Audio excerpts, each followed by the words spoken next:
I should be live right now, and to everyone that's joining, welcome to the end of year live stream. Like the next week's going to be Christmas, the week after it's going to be New Year, and whatever holidays you take. Typically, a lot of people take holidays now, and I'm also going to be off. Like family time will be good. So I should be live. I can also hear myself on screen. That's nice. So yeah, we figured this would be kind of like a nice little way to maybe wrap up things. I didn't really prepare anything specific, but what I thought might be fun is to allow you, the audience, to ask me anything. And if there are no real questions, then one thing that I might just do is attempt a certification exam that we've got here at Probable. So, if you don't know, the whole point with these certification programs is that there's an official certificate for Scikit-learn. The really cool thing here is that the Scikit-learn core maintainers are involved to make sure that these certification program is, decent. It's not some sort of a BS course you're going to take here. But also, if you take the course, the funding is all going to be used to fund Scikit-learn as well. So I've seen lots and lots of very bad Scikit-learn courses, both in enterprise and online. And the goal is to have just affordable, but still high-quality course here that you can take. Now, for obvious reasons, I'm not going to show you the actual exam that you might take.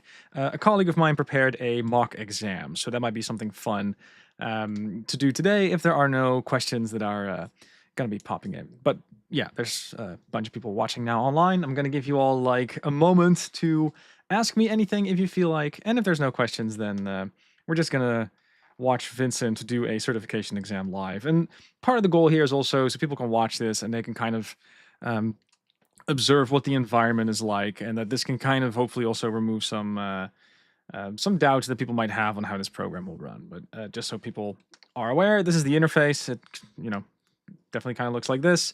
You got to register for an exam. One thing I do want to mention up front as well is that this is, of course, a proctored environment, and I'm also on a slightly separate environment in that sense. Proctoring basically means that there's some sort of software that needs to be installed to prevent cheating. That's something we don't want. We don't want people to record their screens. We don't want people to open up some sort of answer file, etc. But yeah, so that's also why like my environment is going to be a little bit different. If you are going to do this yourself, you're going to want to install some extra software. And the exam I'm going to be taking now is a mock exam. This actually was made by a colleague of mine who is on the Scikit-learn team, but this is not the actual associate practitioner certification. We have 3 levels: associate, another one, an expert. I forget the name. We can look it up in a bit. But this is going to be a mock exam for the first tier. So, this is, the level that we're going to experience here is like the easiest of the 3. That's kind of what you can kind of go ahead and expect. Okay, so questions are coming in. One question is, why do I have my camera pointed to the keyboard? I just kind of started doing that a while ago and got good feedback. I have a collection of ergonomic keyboards. So this is not really, it's not meant to take your attention away, but the main reason was that people were sort of interested in my setup. So the main goal is to record this guy, so the pen. That's the more important thing. And like the pen, like I have a drawing tablet that really allows me to doodle here, and the goal is to videotape the pen and that movement. And as a side effect, because we're pointing the camera down, you also see the keyboard. So it's more of a consequence of being able to show the drawing.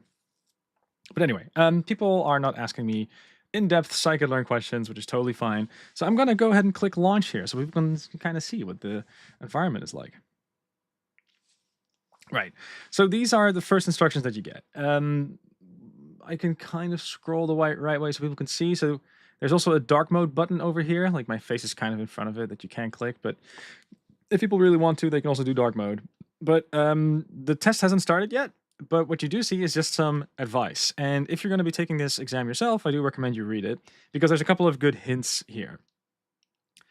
The first hint is that there's basically 2 segments in this exam. One part of the exam is going to be theoretical. So those are like your standard multiple choice questions. The last 1/3 of the exam will be practical. So you're going to have to do something inside of Jupyter. You're going to need to do some programming in order to answer the multiple choice questions. And the questions from the latter bit are just worth a little bit more points than the questions from the first bit.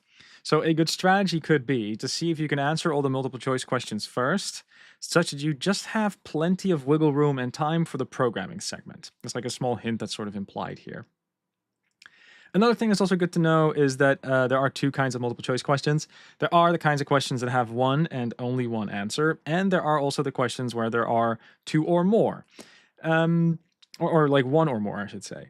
If you see a multiple choice with like the square form button, then you can have multiple responses. If there's a circle, then one and only one answer should be given. You can hit submit exam early, and that will completely pause the entire exam experience. So don't do that. Only do that when you're actually ready. And you will also have the opportunity to flag a couple of questions that you're just a little bit unsure about, such that you can review them at the end. It's also something that you can go ahead and do. But yeah, if this text could be slightly different depending on the exam that you're taking. Someone is asking, like, do certificates expire? If I recall correctly, they do expire after 2 years. I think the expert ones is 3. I could be wrong on that. We have a Discord. Join that if you haven't already, where you can talk to my colleagues who actually run this certification program. They're going to be able to give you like the answers for sure. My impression though is that they do expire after a year or 2. I think it's 2 years. Could be wrong. But yeah, let's launch this guy and see what happens. All right. So, by the way, this is also like a mock exam with way less questions than you would have normally, right? So we get 2 hours. That's normal, but be aware this is like a shortened exam. The actual exam would be a fair bit longer than this. But yeah, let's zoom in so people can sort of read along. And also a thing I should like stress: you're probably not going to get these questions. These are like specifically made to be shared live. But yeah, this is a question that could be asked in the easiest quote unquote exam, the first one of the 3. What aspect of unsupervised learning makes it more challenging than supervised learning? Is it because of the weight initialization? Is it because of the computational cost? Is it for model evaluation, or is it for data pre-processing? Okay. Weight initialization is something that is specific to an algorithm, and that's not just unsupervised algorithm, so it's definitely not A. We've got data pre-processing. That depends on the data and the use case, and it's also not specific to being supervised or unsupervised. Computational cost is also something that I would just k-means is a cheap algorithm, right? That's unsupervised learning, so this also feels wrong. So this feels like an easy answer. Like I think model evaluation.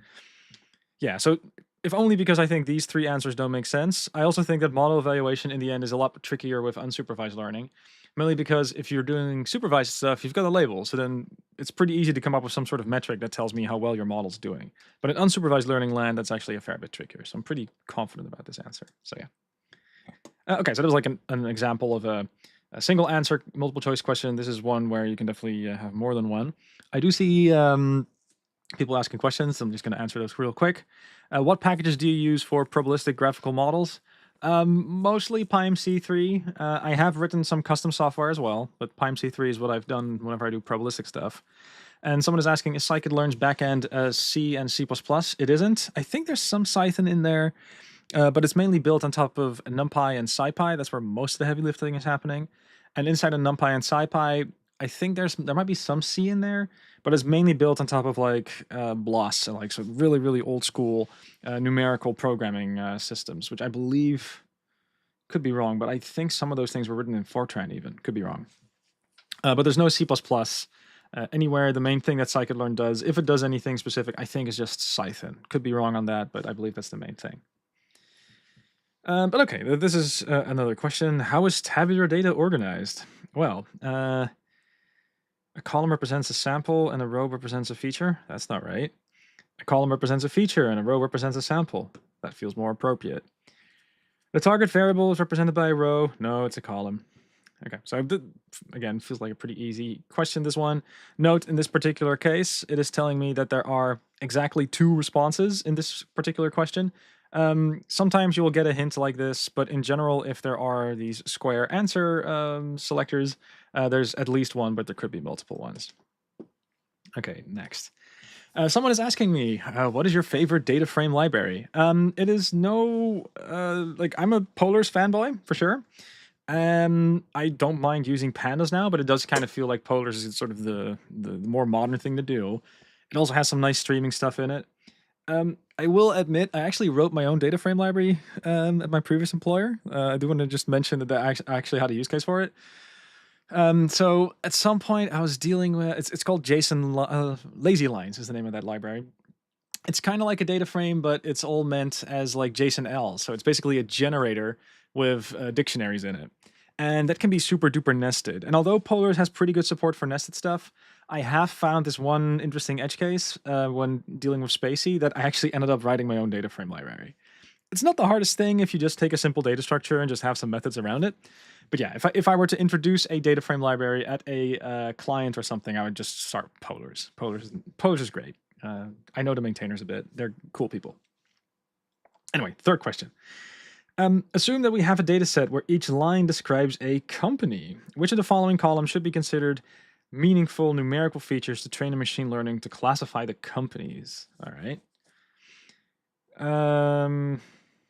So numerical features mean like it's a number, so not a category.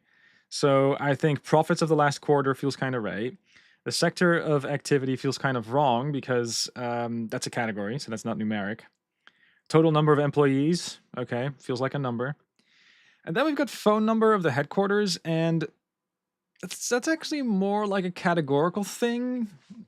If I were to think of like what information is there in a phone number, right? So let's say I've got like the Dutch prefix for mobile phones, and then like 1, 2, 3, 4, 5, 6, 7, 8. That's a sort of somewhat standard Dutch phone number. I mean, this beginning segment, that's the country code, right? So that's information that's in that phone number. But I would highly argue that this is a categorical, and I don't know if there's any pattern in this, but it kind of feels more like you have a number of sorts that represents a feature that is not necessarily numeric in the sense that 1 + 1 = 2. So phone number doesn't feel right, and I can have the same argument for postal code. It definitely feels like the information in the postal code is hierarchical, and therefore there will be more on the categorical side than on the numeric side. There's also a hint here that tells me I need to give exactly 2 responses. This is giving me more confidence that I'm right. I wouldn't need that hint though, but fine. I think this one's answered correctly as well. Another question came in. What packages do you use for creative visualizations? I mean, as far as visualizations libraries go, I do really like Altair in Python. I think that just makes the prettiest charts that do a lot of the interactivity. There is this JS scatter thing. I also do JavaScript once in a while, but there's like an abstraction called JS scatter that's just really nice for huge scatter charts inside of Jupyter. So that's something I've used in the past. I guess matplotlib is also still like pretty cool. It's just that I think the API for Altair is just slightly more intuitive and repeatable. And, you know, when I really get creative, I still do JavaScript stuff. So like I do a bit of D3 now and again as well. It's also something I still use. But it's like when I do data science stuff, it's not really about being creative. It's more about getting to the point. And for that, Altair is also just kind of nice. Okay, which of the following statements are true regarding the hyperparameters of support vector machines in scikit-learn? Ooh. I can only choose 2 answers. And what I'm going to try to do is I'm going to try to answer this question without checking the docs. I think you are allowed to check the docs, but I'm going to try not to in this one. So the kernel choice may lead to underfitting and overfitting. That feels true. I'm going to read the other answers first. In the radial basis function kernel, gamma controls how far the influence of a single training example reaches. Yeah, so that one I don't know from the top of my mind. C is proportional to the regularization strength. I don't know for sure, mainly because C... I remember that there was a algorithm inside of scikit-learn where C was some sort of regularization parameter. I just don't know if that was for support vector machines or some other algorithm. But yeah, support vector machines have built-in hyperparameter tuning, just as logistic regression CV does. Right, so this is one of those moments where I do think I want to check the docs, just because I don't know this from memory. I do think this one is true though. Like I can imagine that there's like I think there's like a linear kernel and there's a non-linear one, and therefore I can kind of claim that, you know, if something is linear, that's probably more towards underfitting, and if something is non-linear, it's probably closer to overfitting. So like, it kind of depends on how hand wavy we want the statement to be, but it feels like this one is kind of true. Uh, and yeah, let's just check the docs on this one. So scikit learn svm docs support vector machines. And this is also about, yeah, okay, so there's a hyperparameter C. That's a regularization parameter. The strength of the regularization is inversely proportional to C. Oh, so that one is actually not true. Oh, interesting. So C is a regularization parameter. It's just that C is the other way around. All right, so good to know. Thank you, docs. And then there's a gamma parameter. That's a kernel coefficient for radial basis function, polynomial, and sigmoid. And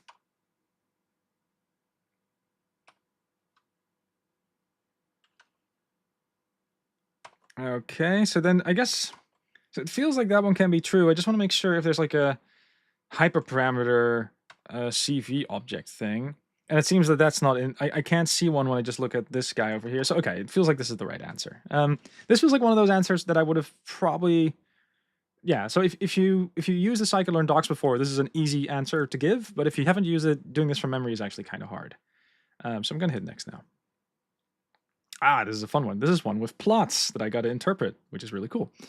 But there are some questions being asked. How much of the data science traditional machine learning pipeline are AI and Gen AI tools automating away? I mean, I do think if you're doing text classification 10 years ago, you probably would have done that with scikit-learn, and that would have been kind of fine. Then at some point we got word embeddings, and you got these transformer models, and I made a little plugin called Embedder, and like you can still kind of get away with using embeddings in scikit-learn, and it still kind of just works. But then there are these problems that are outside of the realm of NLP and computer vision. Things like, I don't know, time series. And I don't know if we're going to get like ChatGPT doing time series. I did see that there's this time GPT thing that people are working on, but the thing that's always occurred to me is that very often a lot of these tabular use cases, they tend to be super specific to like the company and also the period of the company, and every day can kind of be different. Just to give an example, at some point I was working at this warehouse that did international flower sales, one of the biggest ones in the world. It was a kind of an interesting place. But then Brexit happened, and then the way that all the trade works is now super duper different. And I don't see how an LLM can really help you there if you're trying to predict the sales of flowers and stuff like that. So the way that I kind of always look at it is whenever you go to a company, they need a somewhat bespoke solution, and there are tools available to make that bespoke solution. But I'm a little bit skeptical that LLMs are going to be all you need. They're just a useful tool, but you still need to be the bespoke person that's going to make sure that whatever combination of tools you're using works out very well for that particular business at that particular point in time. And that's always like a manual thing. Like that's my attitude there at this point in time, at least. Although I do think LLMs can be great to help you program, and like all that stuff is great. I have found that I need to correct if I'm doing like experimental stuff with scikit-learn, I have to correct the LLM all the freaking time. It's really good at doing the average thing, but it's really bad at doing like the creative stuff that I'd like to do. Anyway, the plot below shows a decision boundary between two KNN classifiers, only differing in the pre-processing step. So the data set is exactly the same, it's just the pre-processing is different.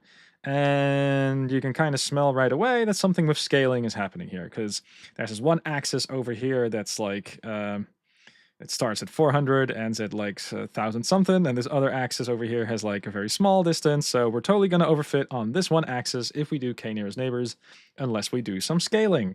And not looking at the text below, it does kind of feel like, yeah, this is not min-max or anything. It kind of feels like a standard scalar of sorts, what I'm seeing here. Yeah, so it feels like a standard scalar is being used here, but I'm not 100% sure. It kind of feels like that. And the reason why that feels to me is because there's like a negative end and a positive end, and it definitely feels kind of centered around 0. And it seems like it has a thicker tail on this side, but it's also because there's more mass on this side. So it kind of feels like it might be a standard scalar.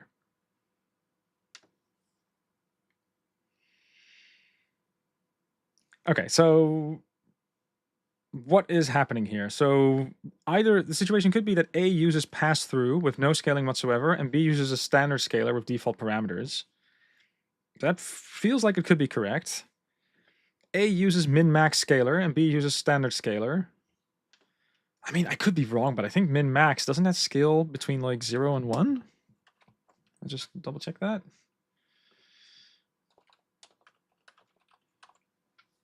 Yeah, min-max scalar, the base behavior. That's what it said. They're given range of setting set between 0 and 1. Yeah, so that's not true. The standard scalar would mean nah, so A is the correct answer here. Yeah, my gut feeling makes sense, I think. There you go. All right. So we are now halfway in the exam, and again, like you would definitely have way more questions in the actual exam, but like as a mock exam, we have now done the theoretical bit, and the theoretical bit in real life will be a bit longer, but so far so good. What we can now do is we can go to the programming segment, and I'm going to open it up in a bit, but there's another question that just came in. What's your idea about about the byte latent transformer paper by the Meta? And I think it's the next revolutionary paper in the field of transformer. I've not read it, so I don't have an opinion on. Oh, actually, I didn't read this one, but I did hear about it, and the idea is actually pretty interesting. So the idea here is that we're not going to do tokenization, but we're going to focus in on the bytes that are being stored instead. And that's actually not the worst idea, because I can imagine that the byte will actually have a lot of information in it. The only thing that I don't know there, this is kind of a non-English NLP argument, but okay, so let's say we have an LLM and we just care about English. Let's just take a moment to observe how many problems go away there. So we just have the normal characters on your keyboard, right? But it also means we don't have to worry about the enya, like the Spanish N with a little mustache above it, like that character. That is actually a different letter in their alphabet. It's pronounced differently. It doesn't sound like the N at all. But that's like a special character that we don't have in English. Okay, and we also have one in like Danish with the It's like the O with a line through it. And you can definitely imagine there's like a lot of these different characters that do appear in like lots of European languages. Latin America has a whole bunch. And then we also have different alphabets. And then, don't even get me started on Chinese, because that's also like a whole different ballgame. But I can imagine that byte argument, I don't know how well that actually holds for international languages. That's like my only, that's a part that I didn't read the paper yet, but like that's a thing that's a warning signal I have in my mind right away. I could be wrong, but I can imagine that Meta will primarily focus on English at the foreseeable time. Like I can imagine that. I don't know if that's true, but like Cohere will be more of a company that brands itself more for being aware of non-English challenges and tries to do more work there. So that's, if I ever have a problem in that space, I would sort of check their tools out a bit more. But I do think the idea of, hey, let's see if we can let tokenization go, and like what other thing can we allow ourselves if we do that? I do think that that's like an interesting avenue.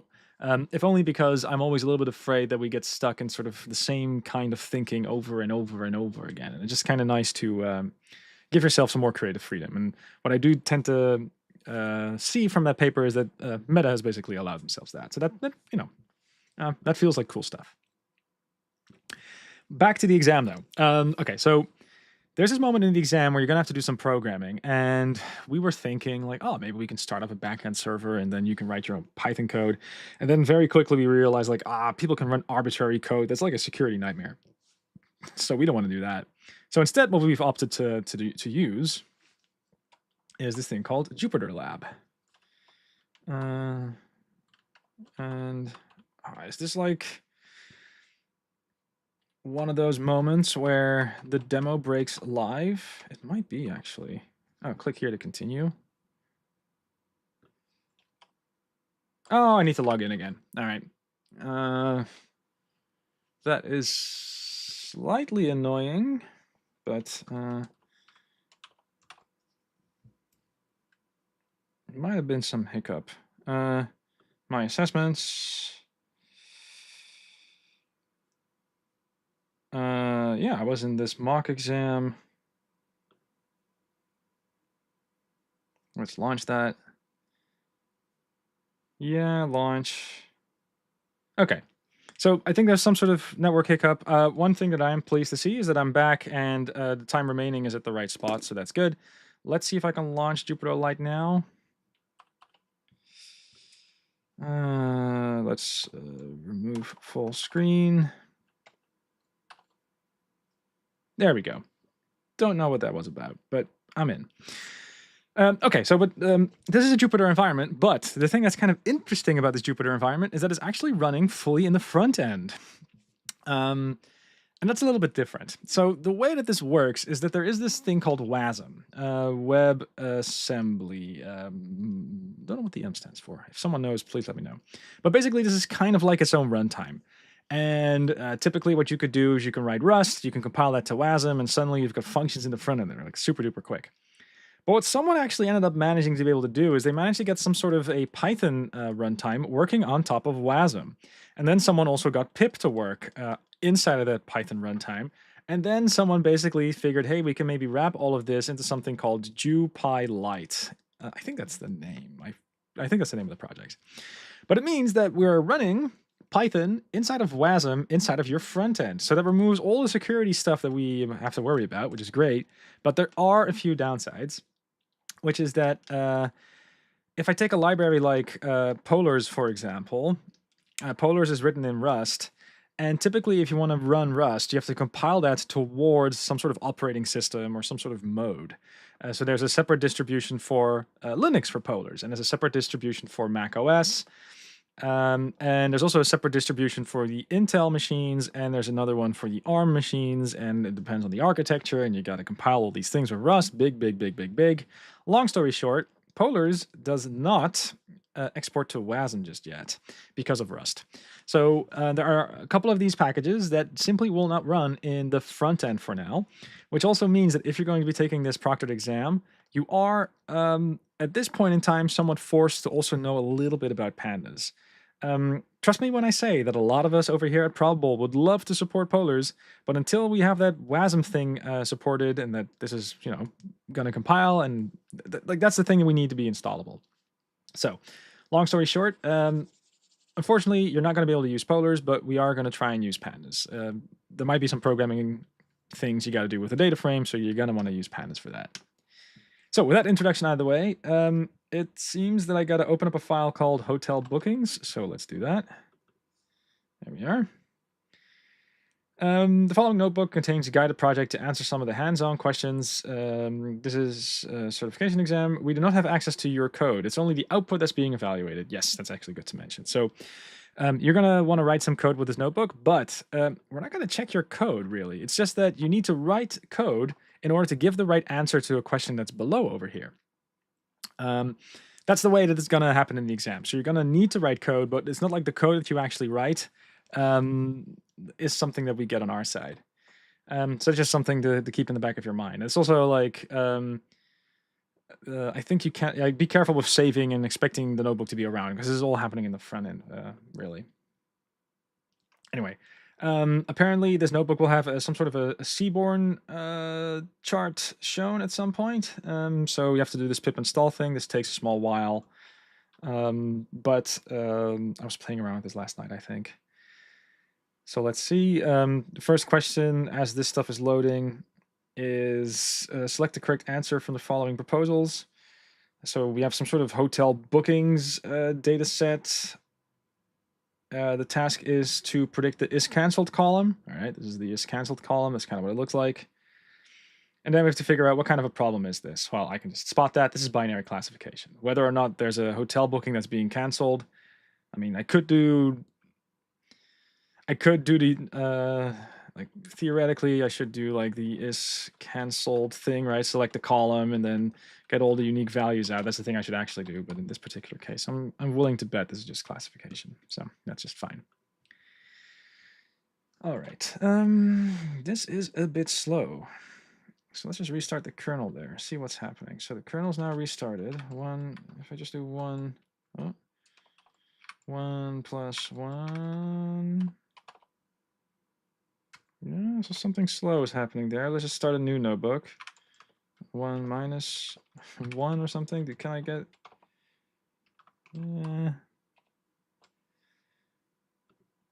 Something is still not really right here. Don't know what it is. So I'm going to carefully exit full screen mode again and restart this. Right. 1. Can I just get 1 out? Okay. Weird hiccup. Right.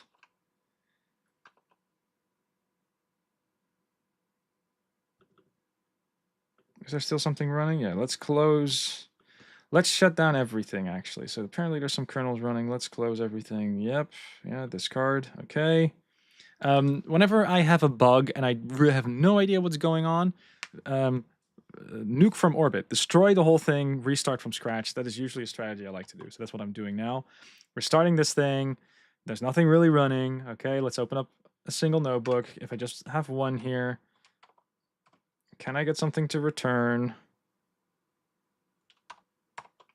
I might have to call a colleague and talk about a bug. Yeah, this is a live demo that's going haywire.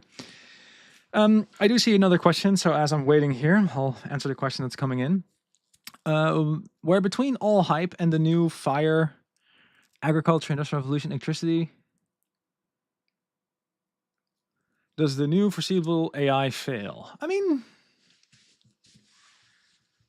so I would also maybe like to mention that on the whole, right, 10 years ago, when I started in data science, like, um, big data was a term and people thought like, oh, we're going to collect all the data, which is going to enable all the science. And then we have all the algorithms and they're going to solve all the things. So before, like, you can point at the new wave of AI hype and you can kind of say like, oh, look, it's hype. Sure, but we also had that with like the current tools of data science. There was definitely like a belief that suddenly we would get super science because we're going to start collecting all the data and nothing will go wrong. And then things like algorithmic fairness, data leakage, and all of those sorts of things happen. So what's probably going to happen is that we're going to have some new tools with new interesting challenges and also new interesting failure modes. And hopefully people will be smart enough to just worry about the problem instead.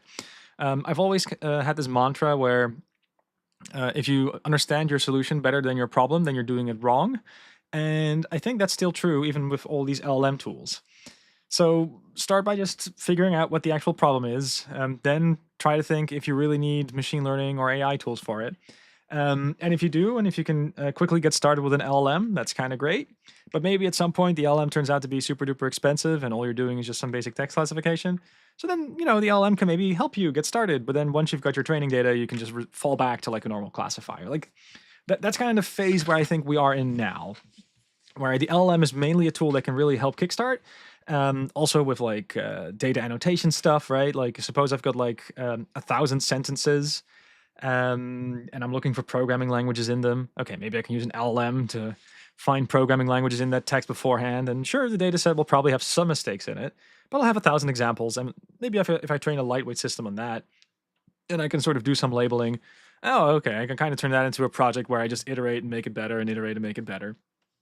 I can totally see how an LLM is like an enabler in the sense if you can get started quickly.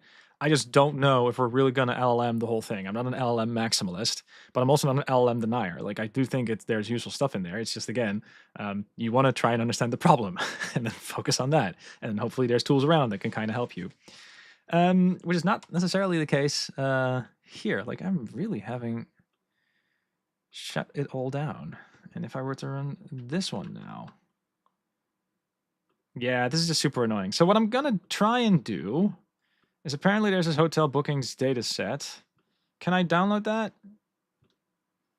Yes, I can. Okay, so for the live stream, what I'm gonna do is I'm gonna do something that shouldn't happen when you're taking this proctored exam.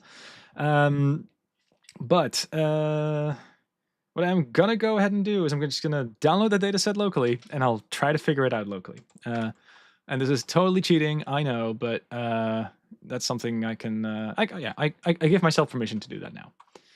So, what do I have over here? I have a thing. This is just some environment. Do I have Jupyter installed over here? I do. All right. I think this is also something that we're totally not gonna allow you to do in sort of real life, but if I do import pandas as pd.read underscore csv, and then in the downloads folder,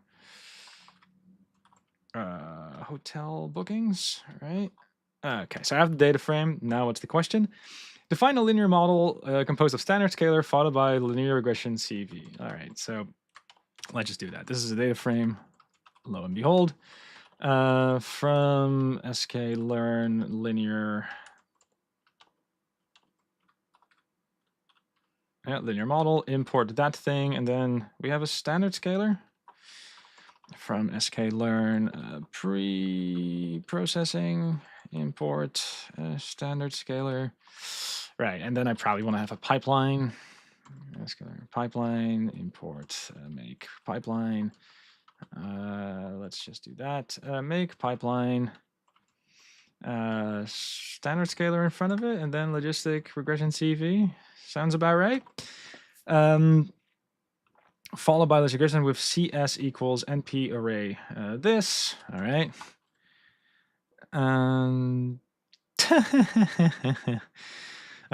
Okay, I am laughing because someone in the audience is saying, if AI can't exterminate all live demo type bugs, then what is it even good for?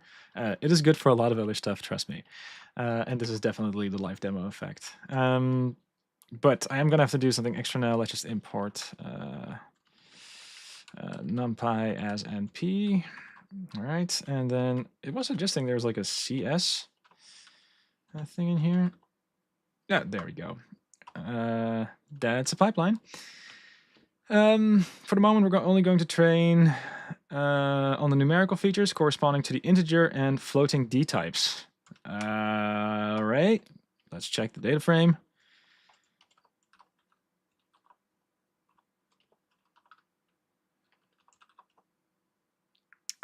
D types, did we have that inside of pandas? Yeah, there we go. Okay, and this is, I think, a dictionary. Oh no, this is a series object, so I can turn it into a dictionary.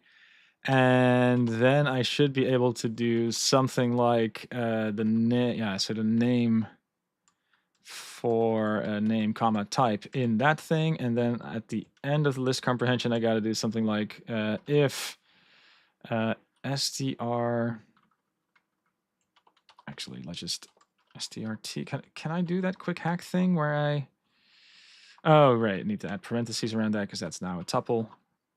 Too many values to unpack, and that's a dictionary. I gotta call items at the end. Right, there we go, great. And then I can do something like if str t is not object. And there is a way better scikit-learn way of doing it. You can use the compose API. It's just that that's something I don't know from the top of my mind. So that's why I'm just going to do this hacky thing over here. It's saying that is canceled, lead time, that those are all the things of interest. Let's just confirm that. D types. I'm going to talk about the shortcuts in a bit, but is canceled, lead time, arrival date year. I guess that's numeric. Okay, fine. I guess that's numeric. Let's just check. Corresponding to the integer and floating D types, right? So, okay, that's an integer, so that's in int. And there's one float over there called ADR. Is ADR in my list? It is. Okay, so bit of a hacky, but let's call this relevant columns, right?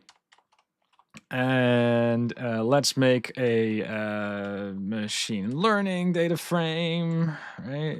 Relevant columns. I should actually, sorry, equals df relevant columns, right? Oh, and hang on. That's not right, because is canceled. That should not go in. So if I have the relevant columns over here, is canceled, that first one, that's, we can't have that. That's the label.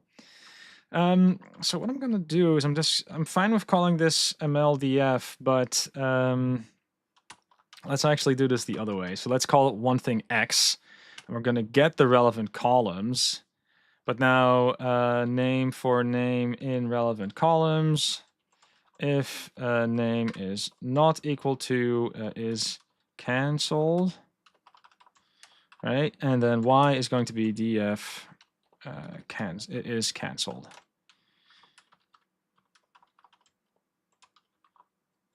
Have I made a typo in here? It says it's not right syntax. N for N in relevant call. Oh yeah, that's a list compare. Oh, that's.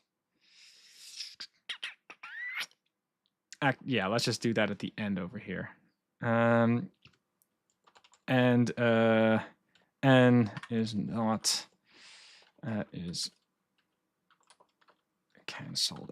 This is not the cleanest code though, if I'm honest. But yeah, what I can do now is I can just call relevant columns here. All right, fine. And it's telling me that return estimator true. Okay, now we got to do cross validate. Okay, fine. So we have a pipeline over here. One thing I'm wondering, like, if I'm able to open this notebook. So one thing I should point out is that, yeah, right. So this is code. So this is definitely code you would have to write yourself. So that makes a little bit of sense. So okay, we'll continue doing that. Let me just still got some time for it. Pipe, got my pipeline. What do I have to do? I got the cross validate function. That's from scikit-learn model selection import cross validate cross validate. If I recall correctly, the signature for that function, yeah. So x y should go in there, and then the number of cross validations. And I think we got to do 10. Yeah, 10-fold cross validation without shuffling. So shuffle.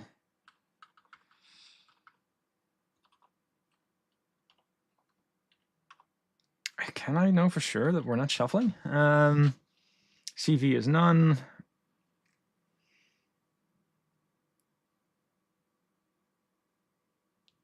Okay, so it's saying that it's using stratified k-fold. That can be fine. It's just that k-fold, scikit-learn, shuffle. Are we automatically shuffling, or do I need to pass a...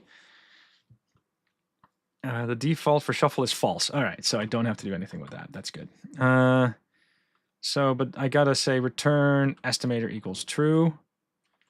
And when I see this, I get a dictionary where I also get the estimator that goes out. All right, so I think I've done everything that's asking for, and now I got to say, what's the mean test accuracy of the model using numeric features only as averaged over different cross-validation folds? And test accuracy. So I think that's the default score that's being used here, but I could be wrong. Something feels up.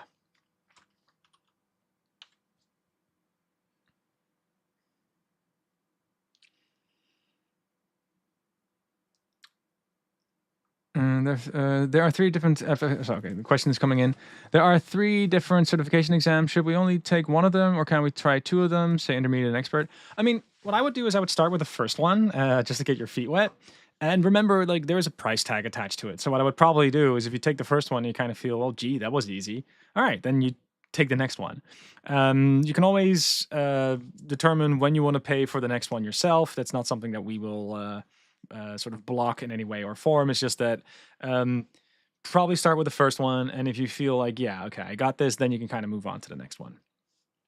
One thing I also hope to point out is that this is also why I've advised, like, the programming segment can actually take a while, because there might be stuff in here that, you know, you just got to mind. But in this case, I'm kind of wondering what's happening here. So the fit time and score time, all this stuff is great, but it seems the test score over here is just ridiculously high. Suspiciously high. So even though there is an answer for it over here, it kind of feels like something is off that I'm getting this much. So can I once again check this relevant columns thing? And is canceled is in there. Yeah, that's because I had a typo for is canceled over here. Ooh. There we go. All right, so that was a close one. Yeah, remember when I said this is kind of hacky? Like, always check for this sort of stuff. Whenever you see like perfect test scores, retake your steps. So the problem was that I had there's this one column that's the target column, and I basically filtered that column out. But the way that I'm filtering over here, it doesn't report if I have a typo, and I did. So that's the thing that went wrong there. Okay, but fine. We're just going to be looking at the test score for now. All right, and if I take the mean of this, 0.737. 0.737. It feels like C is the right answer. Next. So I want to wrap this up. Select the correct statements about the value C for the logistic regression CV step in the modeling pipeline, i.e. the optimal value found for C across different folds. All right. I think I would have to take the estimator. I cannot take the mean out of that, but I think there was an estimator over here, right? So these are all sorts of different pipelines. Okay, so for estimator in that pipeline thing, let's print that estimator. So the estimator itself is a pipeline, and I think there's like a steps thing attached to that. So I have the standard scalar name and then the standard scalar object. I'm interested in the second item there. That will be that logistic regression thing. And this is a tuple, so I want to grab the second item. That gives me the actual logistic regression CV object. And then apparently we are interested in the C underscore property. There we go. All right, so that's something I can access. That's great. What's the question? Select the correct statements about the value C for logistic regression CV step in the modeling pipeline. The best value for C is always the same. The value C is most frequently selected. All values of C were used. Okay, let's just take a step back here. And what I'm now going to go ahead and do is just have a look at this. And what I think I'm just going to go ahead and do to make my life a little bit easier, I'm going to put this into a data frame now. All right. And then I have access to all of these scores. And what I'm just going to go ahead and do, I think, which is a bit of a gnarly one, but let's just call this optimal C and put that in the list comprehension. Oh, right. And let's take the first item. That'll be fine. No. I meant first item here. Yeah, and if I were to take like NP array on this guy, do I get like a normal? Yeah, okay, that's good. Because now I can just sort of, these are all the optimal C values that it has found within the cross-validation thing. And I should now be able to do something like assign opt C equals opt C. And then I have it in the data frame. And this just makes it easier for me to just have a look. Because now I can do something like sort values based on the test score. Right, so this is ordered, and now I can sort of say something about like, because that's what they're asking about here, right? They're saying like, select the correct statements about the value C in relation to regression to the modeling pipeline, as well as the optimal value for C. The best value for C is always the same. That's not true, clearly. The value C equals 1 is the most frequently selected. 1, 2, 3, 4. That does feel like it's most of them. So, okay, that one can be true. All the values in the array CS that we used are selected at least once. So 0.1, 1, 10, 100. Yeah, 10, 100, 1, 0.1. So that's also true, I think. And that one is false. The largest value in the C's array is always selected, which is not true. So, okay. Next. Which numeric feature corresponds to the coefficient with the largest magnitude in the decision function of the logistic regression? You can use a box plot. Do we have time for that? Maybe. Okay, let's see. Which numeric feature corresponds to the coefficient with the largest magnitude? And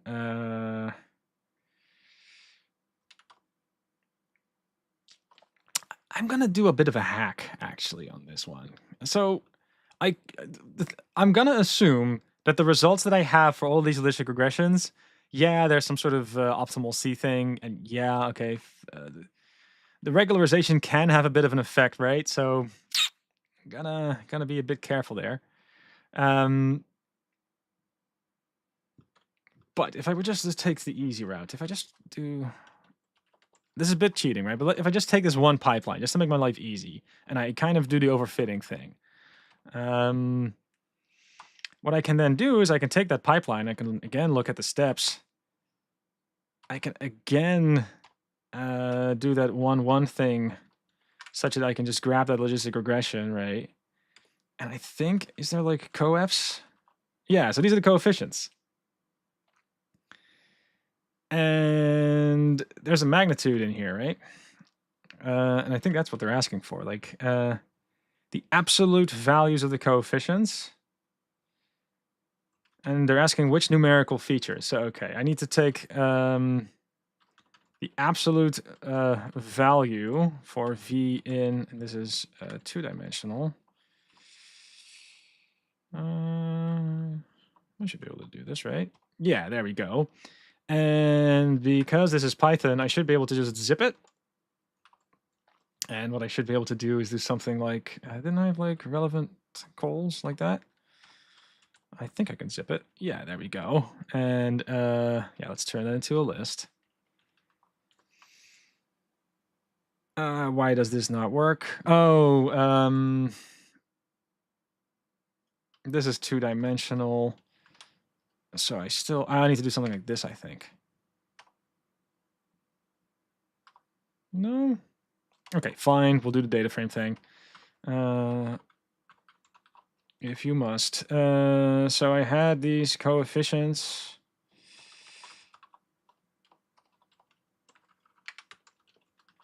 Right, so that's the coefficients, pandas, data frame. I think I should be able to do something like coefs. That has to be a dictionary, actually, I think. So let's turn that into a dictionary. Right, coefs, and then assign relevant is relevant calls, right? Something like that. This is almost right. I just want to assign coefs to be equal to lambda. This is a pandas thing, by the way. So you got to do lambda d. D is now representing the entire data frame, and then I can do something like d coefs. I believe I can just call absolute on it. And boy, there's a number that stands out. That's also not a huge surprise. Previous cancellations tends to matter a lot, which doesn't surprise me. If you've canceled before, you might cancel again. Previous cancellations. There you go.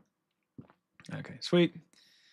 Let's now work with both numerical and categorical features. Create a predictive model where the numerical data must be scaled using standard scalar with default parameters.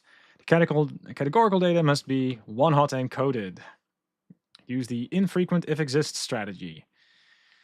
Bit of a shame that my colleague probably forgot to close this code tick, but fine.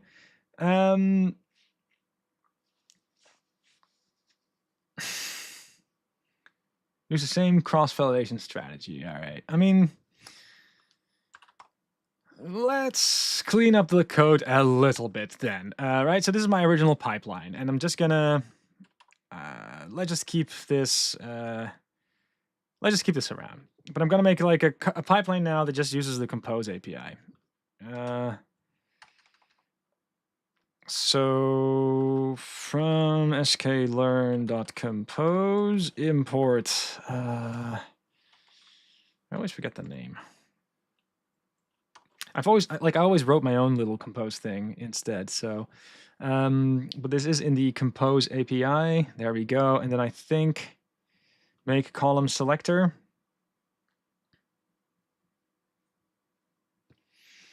Yeah, and then I think we can just do, yeah, exactly. So I'm just going to copy this, actually. Nice and convenient.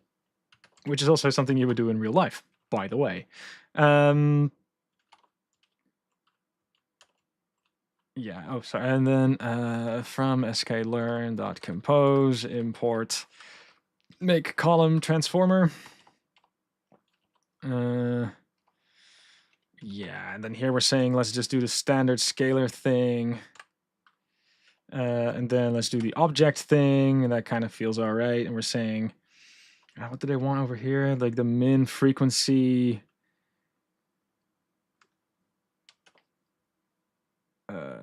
That's one hot encoding. So, all right. That's the minimum frequency. And then I think strategy.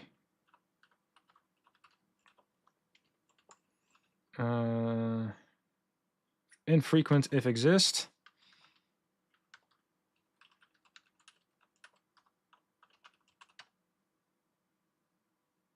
All right. I got to import a whole bunch of extra stuff now as well. So like from scikit-learn in the pre-processing module, I got to import, I think I've already got the, yeah. So all that feels fine, but I think I should now be able to just do this, right? CT. And this is the pipe all. So let's assign that to a different variable as well. Make fine, isn't it? Oh, make column selector and make column transformer. I got to import both. Is there not a strategy thing inside of? Oh, handle unknown is the strategy, I think. Handle unknown. There we go. I think this is what they want, right? And this is also the way you should do it, really.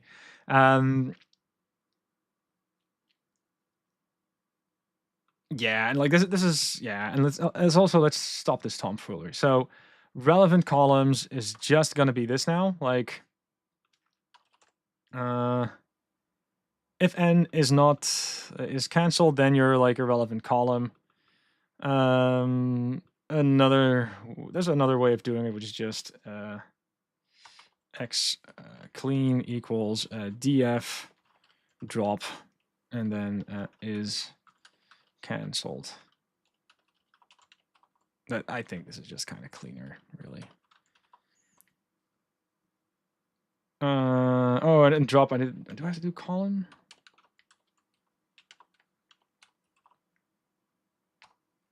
And I had the same typo. It is canceled with a single L. All right. Okay, that's my clean thing now, and I still got my Y. So what I should now be able to do is I pipe all. That's something I can do to... yeah, so it's a standard scalar for all of my numeric features now. And there is a one-hot encoder for everything that's not. So that kind of feels like the thing we want. The predictors logistic regression same as before, except you need to increase the number of max iter, which is 100 by default. Okay, let's do that. Max iter equals 1000 now. Fine. For numeric reasons, I assume. By comparing the cross-validation test scores of both, count the number of times the model has a better test score. All right.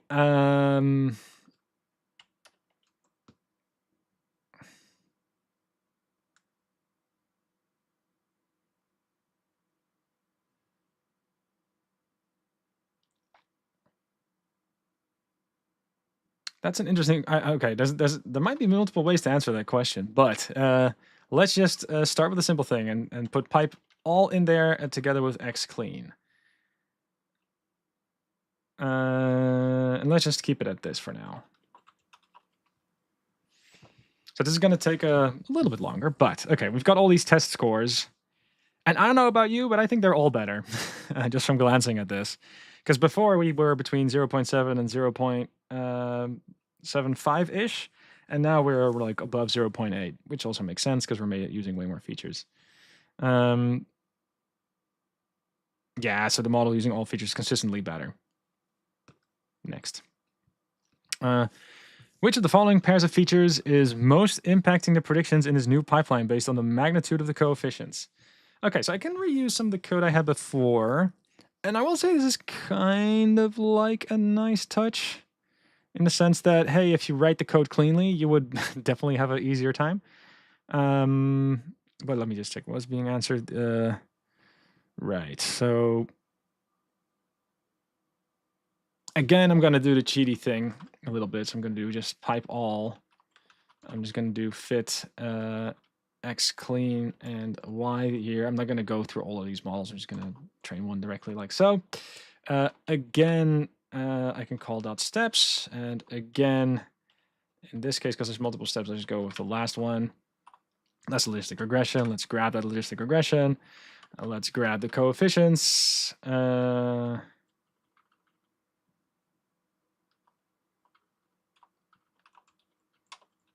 coef. Ah, there we go. Okay, fine.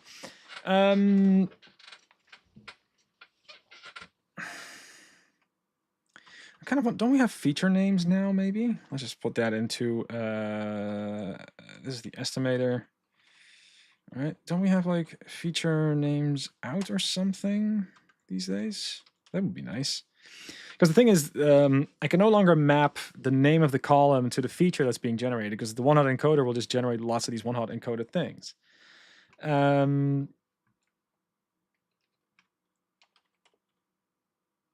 But maybe this has the feature names. That CT thing, does that have feature names in? Yeah, okay. But does it also have something of a, when I transform X clean like this?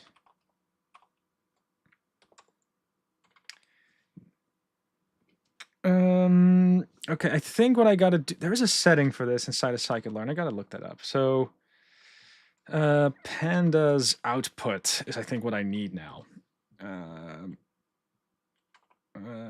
Yeah, and that's a release highlight, set pandas. Yeah, so there's a preprocessor, and I gotta set output transform equals pandas. One thing that you're gonna notice here, by the way, and I think that's just kind of cool, is if you know that a feature exists, then having the docs around is going to be great. But having a docs around without you knowing the feature exists is still gonna hurt. So I'm totally cool with the fact that you're able to use the docs in this test. But the thing that I should be able to do now is when I transform this. Oh yeah, I gotta fit the thing.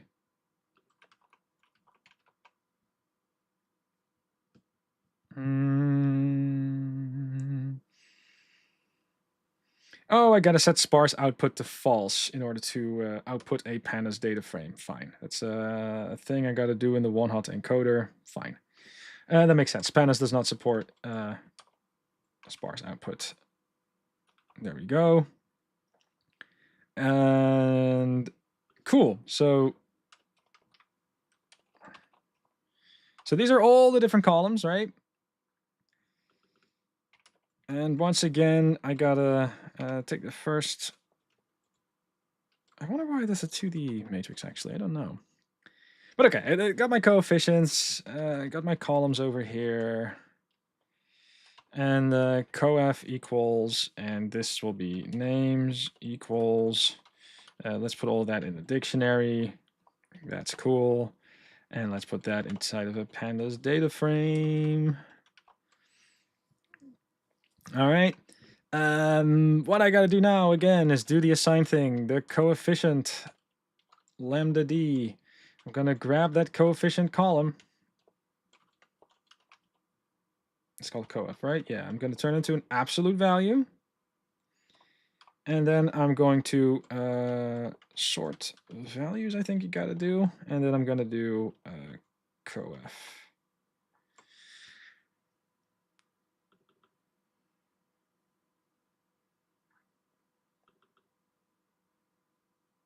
Interesting. Yeah. Oh, yeah, that makes sense too. So like if you've canceled before, yeah, that's like very easy to say like, okay, you've canceled before, therefore you might be able to cancel again. But I can also imagine that whether or not it is a non-refund type of thing that you've made, like if it's a refundable thing, yeah, then sure the coefficient here might be negative, but the absolute value is going to be quite high. Yeah, so that's the answer. There we go. Now create a similar pipeline. How much time do we have? Because I think we're almost, yeah, we're at time actually. So what I'm just going to go ahead and do is I'm going to mark this item for later review. I'm just going to totally guess it. And if I had to make a guess, we're going to introduce a polynomial features thing. Interaction only true, but this is probably going to overfit. So I'm going to guess it's B, because we have to wrap this up now. I'm going to mark this item for review later. I'm going to hit next. All right, so I've got all sorts of answers here. This is if you're going to take this test. This is oh, there's tons of people asking questions as well. I'll answer all of them in a bit. But the main thing I want to show is there's still like an hour to go. But I've marked one question for later review.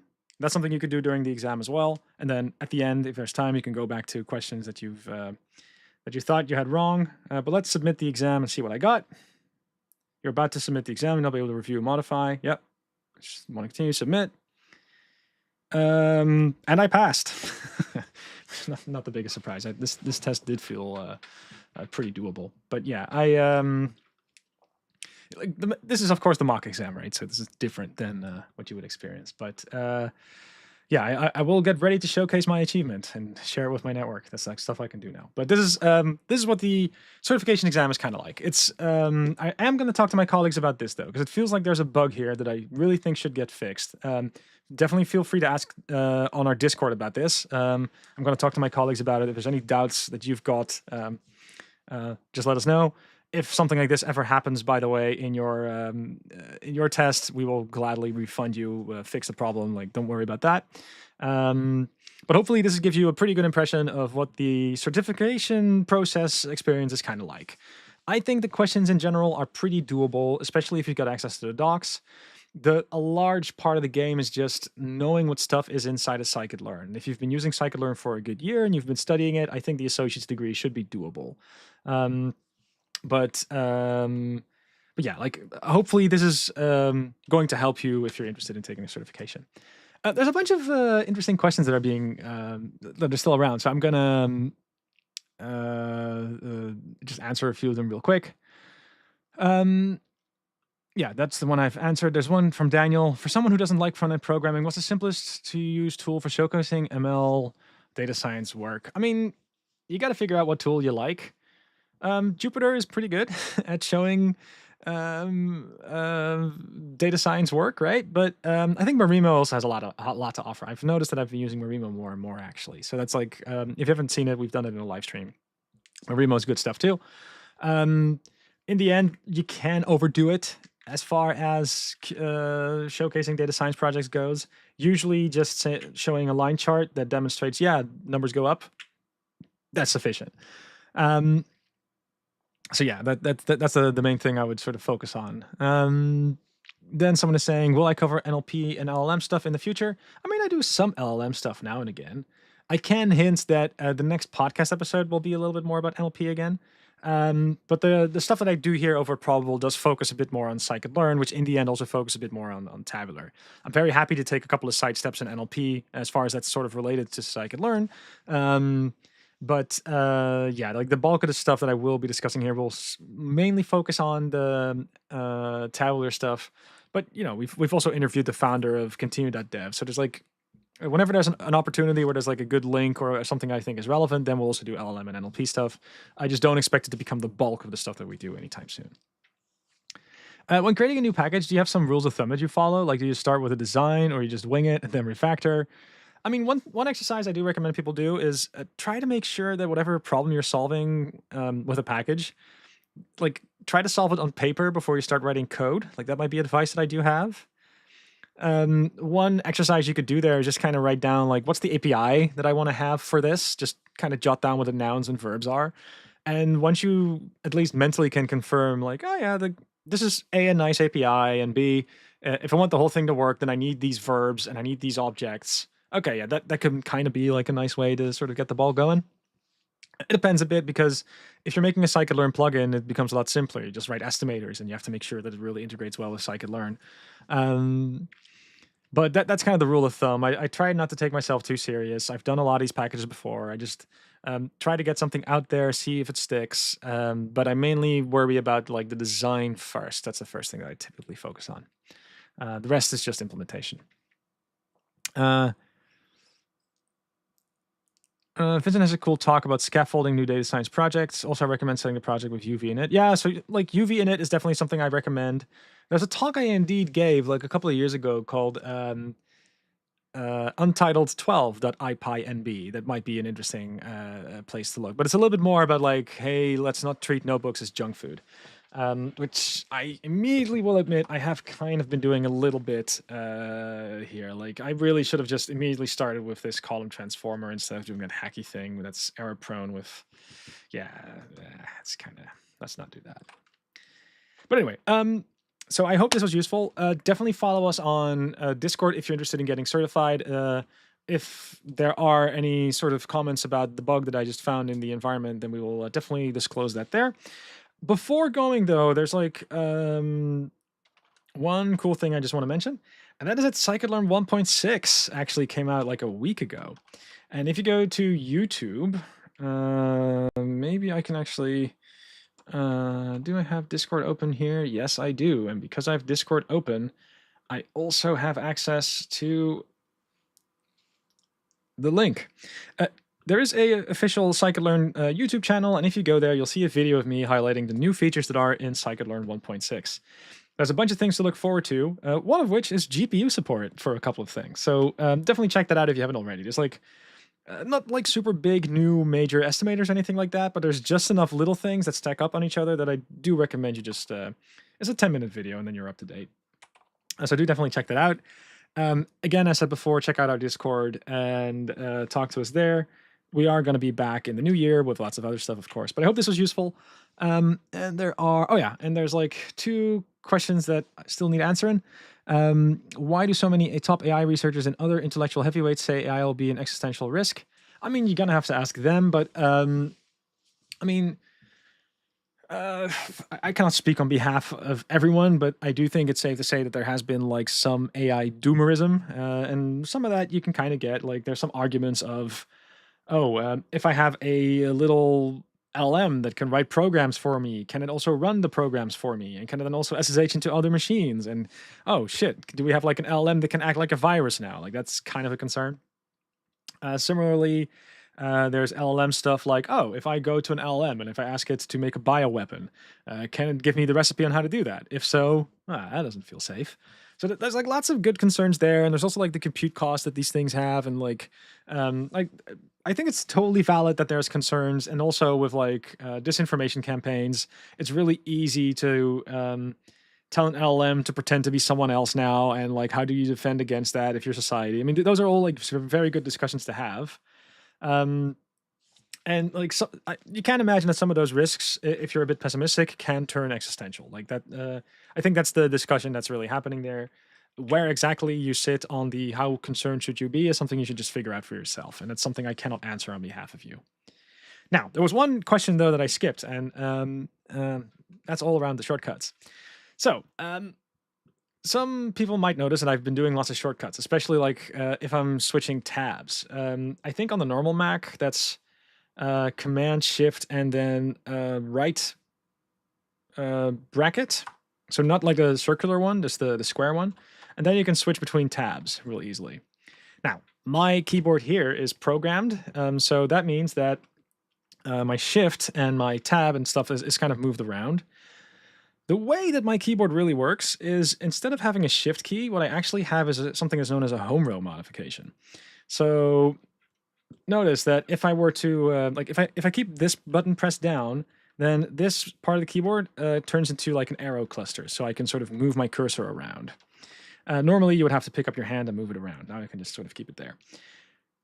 However, notice if I just tap F over here, it's just an F key. But if I keep F pressed down, and then I hit the modifier and move left, oh, I'm actually keeping Shift pressed. Oh, and by the way, D can also become Command if I keep that down. So then I can sort of make big selections. And the main trick here is just recognizing that keeping a button pressed down or just hitting a key real quick, those are kind of 2 separate actions. And that way, you can actually associate more than one behavior on one single key. And that's something that I use a lot. So, for all of my shortcuts, some of that is due to like having extra buttons, having my thumbs also do some extra work, but a lot of it is also just having programmatic keyboards. And I have to warn you here, these things are awesome, but it's a rabbit hole. It really is. You can pay for the most expensive keyboard ever and like go nuts. I invested a lot in these keyboards due to RSI issues that I can confirm are now fixed. One thing I also learned after spending thousands of dollars is that my source of RSI had nothing to do with the keyboard. It had everything to do with my kid, in particular the stroller. The stroller had a broken wheel, and that was actually causing my wrist to sort of compensate for it. And when you stroll with your baby for about like an hour or 2 a day, yeah, that's going to cause RSI issues. So I got a new stroller for 15 euros at like a secondhand thrift store, and that actually fixed all of my RSI issues in the night, basically. Didn't need the keyboards. I still think I'm more productive now that I've actually taught myself some good ergonomic habits. But yeah, don't feel too much pressure to invest in these crazy, crazy keyboards. I have a personal YouTube channel where I review these things, by the way, if you're interested. But the main advice that I have is just to listen to your own body and sort of try to feel what you need. You can do ergonomic stuff without investing too much into these ergonomic keyboards. But that's the keyboard shortcut stuff, though. So it's a lot of just programmatic keyboards. That's the main thing. So a bit of a sidetrack that we're ending with here, but I hope that this was indeed useful. Again, check out the release highlights, and yeah, again, I hope that this is sort of inspiring some of you to maybe consider getting the certificate. It really does help fund the show that we have here over at Probable, and I also really think that for a lot of open source projects, it would be awesome if we could get more certification systems like this to actually work. If anything, that's actually the main thing I'm interested in. Django, Flask, Fast API, NumPy, SciPy, Scikit-learn. There's all of these open source projects that have, I wouldn't say humongous funding problems, but they are underfunded. And it would be just nice if maybe this could offer just enough money going in that we can fund a developer or two for each of these projects. I've taught enterprise courses before that weren't necessarily that amazing, where people have to pay $2,000 for like 3 days of training. And I do think that if you were just on your own buying a book and then taking the certification, that feels like a better way to do this sort of funding open source stuff going forward. That's just a thought that I've got. So it's a bit of an experiment, but I would love for this to work more, which is also why I figured doing this live stream at the end of the year. I would love to get more people certified via this official track so we can also fund Scikit-learn. That's like the big experiment that I'm super eager to do. And yeah, TensorFlow is a bit of a different project. I don't know the story there, but like TensorFlow was always backed by Google. So that from the outset, that's not necessarily, it's still kind of a community project, but it definitely had like a root at a company before it being open sourced. And Scikit-learn is a different beast altogether with that in mind. But yeah, I'm going to talk to my colleagues because I'm ready to showcase my achievement. And till next year, I guess. And hope you all have a good holiday. And yeah, if you're preparing for the certification thing, good luck.